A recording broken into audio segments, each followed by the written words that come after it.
What happens when airport security tries to humiliate a successful lawyer, not realizing who she really is? Their careers hang by a thread as the crowd watches a moment they'll never forget. What happens next turns the entire situation on its head in the most unexpected way. Airports, where patience goes to die and suspicion runs wild. Alicia Williams had been through plenty of them, but today she wasn't here for a vacation. She was heading to one of the biggest youth development conferences in the country, an event that could change lives, not hers necessarily. She was already a successful attorney, but the kids she fought for, the ones society conveniently forgot, they needed her to win this battle. Her carry-on rolled smoothly behind her as she navigated the sea of travelers. The air was thick with frustration, people huffing at long lines, kids whining, a businessman barking into his phone like he was running Wall Street from Gate 12B. Then Alicia spotted her, an elderly white woman struggling to pick up a fallen bag. People passed her without a glance. Some noticed but kept walking, too busy pretending they didn't see. Alicia didn't hesitate. She stepped forward, scooping up the bag with ease. "Here you go, ma'am," she said with a warm smile. The woman's face lit up. "Oh, bless you, dear. Thank you." Alicia nodded, ready to move along, until she heard it. A slow, mocking chuckle. "Oh, how sweet. But let's keep it moving, ma'am. We don't have time for charity work." Alicia turned. Two TSA agents stood there. The first, a wiry white man with K. Reed on his badge, had a smirk so smug it could power a city grid. His partner, a blonde woman with arms crossed so tight they might snap, just stared her down. Alicia arched a brow. "Excuse me?" Reed shrugged. "You're holding up the line. Let's go. ID and boarding pass." She handed them over, watching as his eyes flicked over her name, her credentials, but instead of waving her through, he barely looked at them before tossing them back. "Shoes off. Jacket too. Put everything in the bins," his partner instructed, her tone sharp enough to cut glass. Alicia complied. She'd traveled enough to know that pushing back wasn't worth the hassle, but something about the way Reed stood there, arms loose at his sides, like he was just waiting for a reason to make this difficult, it set her on edge. And sure enough, he grinned. "Go ahead and open that bag," he said. "We need to take a little look inside." Alicia exhaled slowly. "I already cleared security at my last airport. Is there a reason for this extra screening?" Reed's smirk deepened. "Yeah, the reason is we decide who gets extra screening." Oh, so that's how this was going to go. Her jaw tightened, but she said nothing. No need to give him a reason to drag this out longer than he already intended.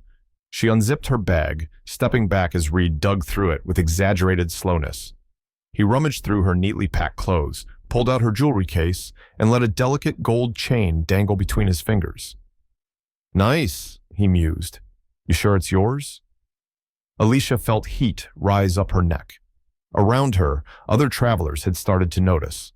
A few exchanged glances. Some whispered. A couple even chuckled under their breath. And there it was, that familiar, bitter sensation. That moment when you realize, yet again, that no matter how successful you are, how much good you do, someone will always look at you and see only what they want to see. What happened next changed everything. You don't want to miss how this unfolds. Alicia inhaled sharply, her fingers tightening around the edge of the security tray. She had dealt with a lot in her career, patronizing colleagues, clients who doubted her abilities until she won their cases, the subtle and not so subtle ways people questioned if she really belonged in certain spaces. But this was something else. Reed was still twirling her necklace between his fingers like it was some trinket he pulled out of a lost and found bin. His smirk was unwavering, his posture exuding the smug confidence of a man who knew he had power in this situation. Alicia kept her voice measured. "That's my personal property. Return it." Reed hummed, tilting his head like he was mulling over some great philosophical question. "That's so? Well, you won't mind if we verify that, right? Just to be sure you didn't, I don't know, find it somewhere?" The words were laced with something vile. Alicia's stomach twisted, but she refused to let it show. Around her, the security line had slowed to a crawl. Travelers, who normally would have been grumbling about the wait, were now fully invested in the unfolding scene. Some exchanged glances, others just watched, arms crossed, as if waiting to see how bad it would get. Then, clear as a bell, a voice cut through the tension. "This is racist." Alicia turned, startled. A young Latina woman, wearing thick-framed glasses and a hoodie, had her phone raised, recording everything. "You're only treating her this way because she's black," she declared, her voice strong and unwavering. Reed's smirk faltered for the briefest second. His partner, the blonde woman standing stiffly by his side, shifted uncomfortably. "Ma'am, put the phone away," Reed ordered, his playfulness slipping. The woman didn't budge. "Or what? You'll throw me in airport jail for filming the truth?" The crowd's energy shifted. Murmurs spread through the line. Some people started whispering to each other, and a few even pulled out their own phones. The Latina woman pointed toward a gate nearby. "Oh, but she gestured at an older white woman, already sipping her overpriced airport coffee, her bags untouched. "I just walked through without a single question. But now, suddenly, she turned the camera back to Alicia. "Is a national security threat? Make it make sense." Alicia's jaw clenched. She appreciated the support, but she also knew that making a scene didn't always work in your favor. Reed must have realized the shift in energy because he straightened his posture. "Ma'am, step aside. We need to conduct additional screening." Alicia's hands curled into fists. "On what grounds?" Reed's smirk returned. "On the grounds that we have reasonable suspicion that you might be carrying something inappropriate." That was it. That vague, all-encompassing phrase that they used when they wanted a reason, not because they had one. Before she could respond, another TSA officer arrived, a tall, broad-shouldered man holding a plastic bin. His face was unreadable, but his presence was meant to send a message. "Ma'am," he said, his voice as dull and lifeless as the plastic he was holding, "I need you to remove your outer clothing for further inspection." Alicia's heart pounded. "Excuse me?" "You heard him," Reed said, crossing his arms.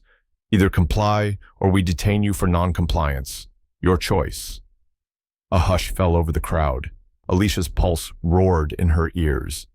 People weren't just watching anymore. They were waiting to see if she would obey, waiting to see if she would fight back, waiting to see how far these guards were willing to go. The Latina woman with the phone yelled, "This is insane. She hasn't done anything wrong." Alicia knew this moment. She had seen it before, lived it before. That fork in the road where you either swallow your pride and comply or stand your ground and risk escalation. Her breathing was steady, but inside a storm was raging, and the guards were closing in. Alicia inhaled deeply, steadying herself. She refused to let them break her. The tension in the air was thick, the kind that made your skin prickle. People held their breath, waiting, some out of curiosity, others because they wanted to see her fold. But Alicia Williams didn't fold. She exhaled slowly, then reached into the inner pocket of her blazer. The movement was deliberate, calculated. She didn't rush. From the sleek fabric, she pulled out a black leather case, flipping it open with practiced ease. Then, with a quiet authority, she lifted it into the air. The gold letters gleamed under the fluorescent airport lights. "Diplomatic VIP access." Silence. Reed stopped breathing. His smirk, that smug, self-satisfied expression he'd worn like a badge of honor, vanished in an instant. His partner, the blonde woman who had been so eager to back him up, looked like she'd just seen a ghost. A murmur rippled through the crowd. Alicia tilted her head slightly, watching the realization dawn on them in real time, the gears turning, the panic setting in. This is... Reed stammered, his voice suddenly devoid of confidence. Alicia didn't blink. "Correct." Her voice was smooth, steady, the kind that didn't leave room for argument. "I hold diplomatic status. I am an international attorney working on UN-backed programs. Not only have you exceeded your authority, but you have also violated federal law." The murmur from the crowd grew louder. A few people gasped. The young woman with the phone practically vibrated with excitement. Got all of that on camera," she announced triumphantly. Blonde security stiffened, leaning closer to Reed. We should let her through." But Reed wasn't ready to admit defeat. His pride, his ego, his need to be in control, they fought against the reality in front of him.